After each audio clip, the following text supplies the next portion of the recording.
Hello friends, தனம் அடுத்து வர எபிசோடில் என்ன நடக்கலாம் அப்படிங்கிறத பற்றி பார்க்கலாம். ஸ்டோரி அதிரடியாக எமோஷனலாக கொண்டு போயிட்டு இருக்காங்க. இப்போ தனம் எப்படியாவது சௌந்தர்யாவை கண்டுபிடிச்சிருன்னு சொல்லி ரொம்ப பதட்டத்தோடு பார்த்தா தேடிக்கிட்டு இருக்காங்க. இப்போ ஒரு வழியாக போலீஸ் ஸ்டேஷனில் போய் கம்ப்ளைண்ட் கொடுத்து சௌந்தர்யா எங்கே இருக்கிறதுக்கு வாய்ப்பு இருக்குங்கிற விஷயத்தை எல்லாத்தையும் தெரிஞ்சுக்கிட்டாங்க. கோவளம் பக்கத்தில் கடலில் ஃபிஷிங் போட்டு, அதாவது வந்து மீன் பிடிக்கக்கூடிய படகுல கடத்தி வச்சிருக்கிறதுக்கு வாய்ப்பு இருக்குது. அதே நேரத்தில் சௌந்தர்யா கிட்ட அதிகமாக பேசுனது வந்து திவாகர் தான் அப்படிங்கிறதும், சௌந்தர்யாவோட நம்பர் நேற்றே நைட்டு சுவிச் ஆஃப் ஆகிடுச்சு அப்படிங்கிறதும், சௌந்தர்யா எந்த மொபைல்லேருந்து பேசுனாங்க அப்படிங்கும்போது அங்கே இருக்கக்கூடிய ஒரு ஆளோட பேரை சொல்கிறாங்க. அவங்க வந்து திவாகர் கிட்ட வேலை செய்கிற ரவுடியோட பேர் அப்படிங்கிற மாதிரி ஒரு பெரிய டீட்டெயில் அவங்களுக்கு கிடச்சிருச்சு. ஆனால் இப்போ அந்த போட் இருக்க ஏரியா போகணும் இப்படிங்கிறதுலாம் இப்போ பார்த்தா தனத்தால் முடியாது. தனத்து கூட இருக்க அந்த அக்காங்களும் பாவம் யோசனையோடு இருக்காங்க. ஏன்னா பெரிய போலீஸ் வந்து பார்த்தோம்னா பார்க்கறதுக்கு போயிட்டாங்க, மீட்டிங்கு போயிட்டாங்க அப்படிங்கிறனால இப்போ அந்த நேரத்தில் தான் பார்த்தோம் அப்படின்னாக்கா, அப்போ அவங்க அதாவது நிலா பாப்பாவோட பாட்டி ஃபோன் பண்ணாங்க. நீ வீட்டுக்கு வாமா, கதிரோட ஃப்ரெண்டுலாம் இருக்காங்க அப்படிங்கிற மாதிரி சொல்லியிருந்தாங்க. இதெல்லாம் நம்ம ஏற்கனவே பார்த்தது தான். இப்போ அடுத்து என்ன ப்ரொமோ காட்டியிருக்காங்க அப்படின்னா, இப்போ எல்லாருமே கதிர் வீட்டுக்கு வந்துட்டாங்க. இந்த விஷயத்தை பார்த்தோம் அப்படின்னா சண்முகத்திட்ட சொல்லிட்டாங்க. சண்முகம் பார்த்தோம்னா நானும் வருவேன் அப்படிங்கிற மாதிரி ரொம்ப அடம் பிடிச்சி அவருமே வந்துடுறாரு.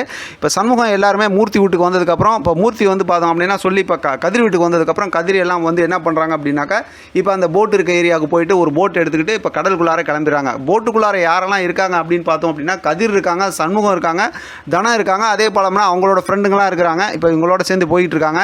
இப்போ ஏற்கனவே நம்ம எதிர்பார்த்த மாதிரி அங்கே பார்த்தோம்னா திவாகர் வந்து ரொம்ப கொண்டாட்டத்தில் தான் இருக்காங்க. இப்போ பார்த்தோம்னா அந்த வாங்கிட்டு போகிற சேட்டு வந்து ஃபோன் பண்ணிட்டாரு. அதனால் அவங்களோட போட்டு பாண்டிச்சேரி பக்கத்து கொண்டு போனாங்க இல்லையா, அவங்க மறுபடியும் இந்த பக்கத்து திரும்பி வராங்க. அப்படி வரும்போது திவாகர் வந்து ரொம்ப பார்த்தோம்னா நம்ம அப்படியே சும்மா ஒப்படைக்க வேணாம், நம்ம சௌந்தர்யா ஏதாவது பண்ணிடணும் அப்படிங்கிற மாதிரிலாம் பேசிக்கிட்டு இருக்காங்க.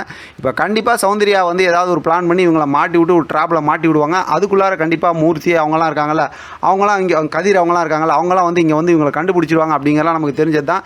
இதுக்கப்புறம் சௌந்தர்யா என்ன முடிவு எடுக்கிறாங்க? ஏன்னா இப்போ இப்படி ஒரு பிரச்சனை நடக்கும்போது உயிரை கொடுத்து அது மாதிரி ரொம்ப கஷ்டப்பட்டு நிறைய ஒரு ரிஸ்க் எடுத்து வந்து காப்பாற்றுறாங்கல்ல, அதனால் சண்முகத்து மேலே வந்து கண்டிப்பாக சௌந்தர்யாவுக்கு வந்து ஒரு பெரிய காதல் வரும். அதனால் இவங்களோட கல்யாணம் நல்லபடியாக நடக்கும்னு நினைக்கிறேன்.